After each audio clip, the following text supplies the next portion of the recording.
পদ্মা সেতু দুর্নীতির অভিযোগ থেকে সাবেক যোগাযোগ মন্ত্রী আবুল হোসেনকে বাদ দিয়ে সরকার বিশ্বের কাছে বাংলাদেশকে আবারও দুর্নীতিগ্রস্ত দেশ হিসেবে চিহ্নিত করেছে বলে অভিযোগ করেছেন বিএনপি নেতারা। বিএনপির মুক্তিযোদ্ধা সংবর্ধনা অনুষ্ঠানে আসতে পথে পথে বাধা দেওয়া হচ্ছে বলেও অভিযোগ করেন তারা। তৌহিদুর রহমানের রিপোর্ট। বিএনপির ভারপ্রাপ্ত মহাসচিব মির্জা ফখরুল ইসলাম আলমগীরের মুক্তির দাবিতে জাতীয় প্রেসক্লাবের সামনে মহিলা দল আয়োজিত মানববন্ধনে বিরোধী দলীয় চিফ হুইপ বলেন, পুলিশ আর সরকার দলীয় কর্মী দিয়ে বিরোধী দলের আন্দোলন বন্ধ করা যাবে না। দুদক সরকারের একটি অঙ্গ সংগঠনে পরিণত হয়েছে অভিযোগ করে তিনি আগামীতে পদ্মা সেতুর দুর্নীতিবাজদের বিচার করা হবে বলে ঘোষণা দেন। পদ্মা সেতুর দুর্নীতির দায় নিয়ে বিশ্ব ব্যাংকের প্রতিনিধি দল দুই আবুলকে আসামি করার জন্য, এজাহারভুক্ত আসামি করার জন্য প্রস্তাব দিয়েছেন।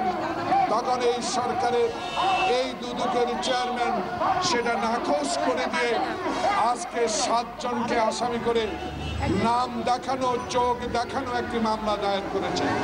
প্রেস ক্লাবের সামনে অপর এক মানববন্ধনে বিএনপির স্থায়ী কমিটির সদস্য ডক্টর খন্দকার মোশাররফ হোসেন বলেন, সরকার বিজয়ের মাসে হরতালের বিরুদ্ধে কথা বললেও কারো কারো হরতালের ধন্যবাদ দিয়ে দ্বিমুখী আচরণ করছে।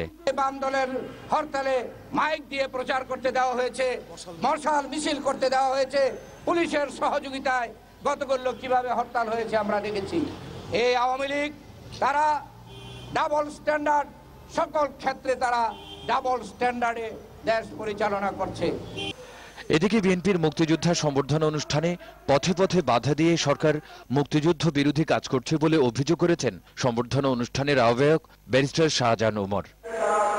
তৌহিদুর রহমান, দিগন্ত টেলিভিশন, ঢাকা।